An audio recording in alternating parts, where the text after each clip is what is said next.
I'm very privileged to have been given the opportunity to partner with the United Nations. We are discussing activating and strengthening women empowerment through economic and social inclusion. Yeah, the United Nations, of course, like we know, is a global stage, you know.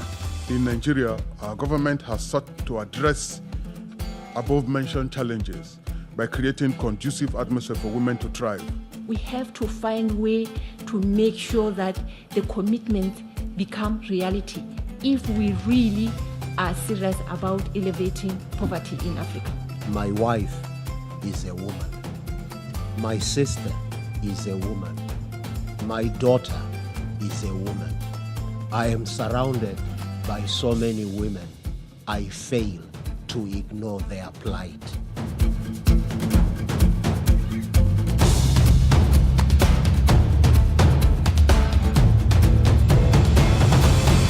Today's event was carefully thought out to actually take place at the United Nations, because the issues we are addressing is a global issues. It's not just pertaining to one particular community. So the significance is that we are taking the human trafficking issue, the poverty eradication issue, to the United States on a global stage to get everybody engaged and everybody talking about this. And as a matter of fact, we believe that it's not just about talking anymore, it's about the implementation of what we have been advocating. On behalf not only of my sisters and brothers around the world, but also here in the United States, we have made remarkable political gains in the political arena here in the United States. We are now governing cities, governing states. In fact, we are just everywhere. In 2018, 107 women will now serve in Congress. We are based here in the United States, but we also work across different communities all over the world. So our main focus right now outside of the United States is Nigeria was the main focus of today's discussion. Between two local governments in Edo State. And what they have found out is that it is associated with poverty, like you said, but there are other cultural things that are tied to it. Really very cultural things, traditional. And this is why we needed funding, really funding to intervene and solve the problem. Because what you have now is even more than what you are calling prostitution.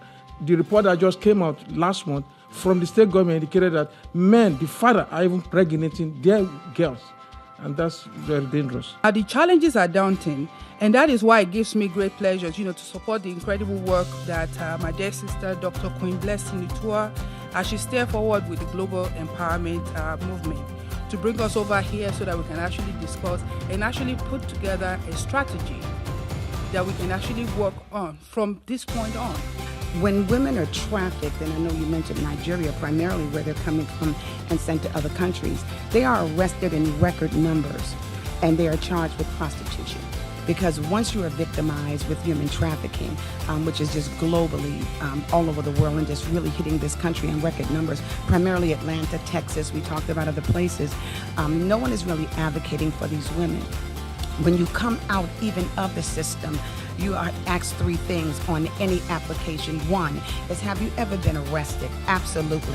You've been victimized, but now you've been charged with prostitution. One.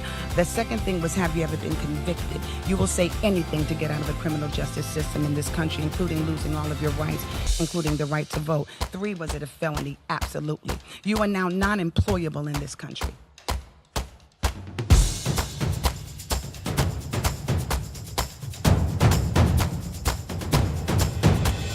Hypocrisy is the key to whatever is happening. The same people that are complaining, they do everything to protect their own daughters, their own family. If you touch them, they will kill you. But they go ahead to allow other people. So let's be real to ourselves. We can talk till tomorrow, but when we love ourselves, it becomes real and natural to love other people. The awareness is really getting noticed. People are beginning to engage, are beginning to talk about this, and people are beginning to work, but there's still room for improvement.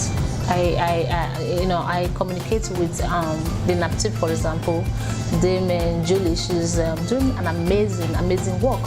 The Edo State government, for example, yes, they're doing amazing work. The government, they're trying, but what I'm saying is that there's still a lot of room for improvement. There's still a lot of work to be done. And it takes all of us, not just the government, not just certain agencies, but all of us to be educated and be aware, be empowered to know the kind of things to look out for, the indicators to look out for, to know if a child is in danger, or whatever is going on, so that when we see something, we see something. According to the global research, Edo State is a sex trafficking hub with built-in infrastructures and networks which support the sale of human bodies.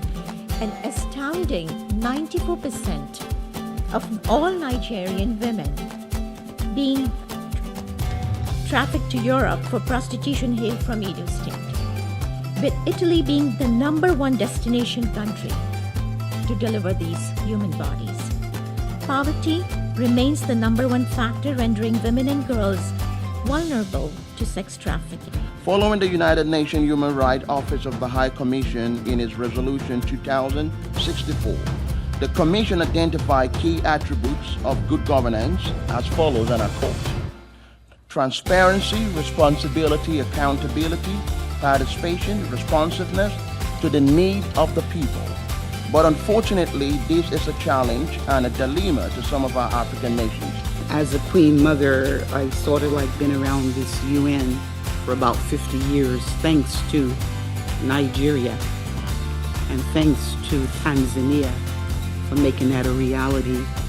And as a humanitarian, now it's time for us to do one thing from what I have heard, and that is implementation. Protecting women's rights is human right. Our government needs to be able to invest in the future. And the future of a nation is the women and the youth. Without that, there is no future for Africa. Yes, Africa is not poor. Africa has never been poor, but Africa has been poorly managed. And we as Africans around the world and the rest of the world, the UN has to be intentional in this process. I'm ecstatic. I'm happy. This is what I'm doing. I'm happy and I'm thankful to God for the insight. There's still a room for improvement. But in one sentence, I'm grateful to God for the progress made, and I'm looking forward for God's guidance and the lead to the next level, because we have to make a change. Not just by talking about it, but actually by implementation of the things that we do. It starts with each and every one of us. You cannot wait for somebody else. You cannot say, okay, for the other person, you're not the next door person. No, it starts with you. It starts with me. So I'm doing my part, and I'm not going to relent. So I feel very positive that this particular zeal and passion is only going to be contagious, and a lot of people are going to see the need to really take up the mantle of leadership and empowerment.